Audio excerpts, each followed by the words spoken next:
అమ్మా ఏరా వచ్చేసావా? అమ్మా బాగా ఆకలిగా ఉంది, అన్నం పెట్టమ్మా. అవును, రేపు నీ పుట్టినరోజు కదా, వెళ్తున్నావా పనిలోకి? అవును కదమ్మా, రేపు నా పుట్టినరోజు కదా, నేను పనిలో పడి మర్చిపోయానమ్మా. సరేలే, ఇప్పటికైనా గుర్తొచ్చింది కదా. ఇంతకీ బట్టలై కొనుక్కొచ్చుకోవా? అమ్మా ఇప్పుడు ఎందుకమ్మా బట్టలు, మొన్న పండగ కొన్నా కదా, అవే బట్టలు వేసుకుంటాలే రేపు.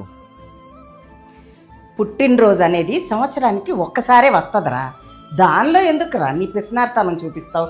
నేను ఇస్తాలే డబ్బులు, వెళ్ళి తెచ్చుకో. ఊరికే ఎందుకమ్మా డబ్బులు వేస్ట్ చేయడం, కరెంట్ బిల్లుకో రెంట్కో పనికొస్తాయి కదా.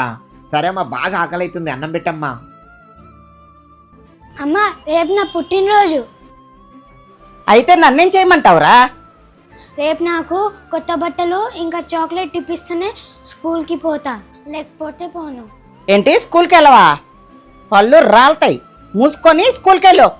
కనీసం చాక్లెట్ అయినా ఇప్పించమ్మా. నేనేం తీసుకోపోకుంటే స్కూల్లో అందరు నవ్వుతారమ్మా నన్ను చూసి. తింటావు కదరా నన్ను, ఇదిగో తీసుకో. అమ్మా వందేనా?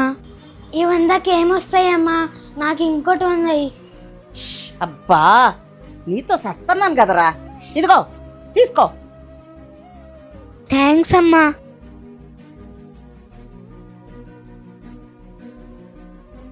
ఎదిగొచ్చిన కొడుకు చేతికొస్తే ఆ సంతోషం ఆ తల్లి కళ్ళల్లో అంతా ఇంతా కాదు. మరి మీరేమంటారు?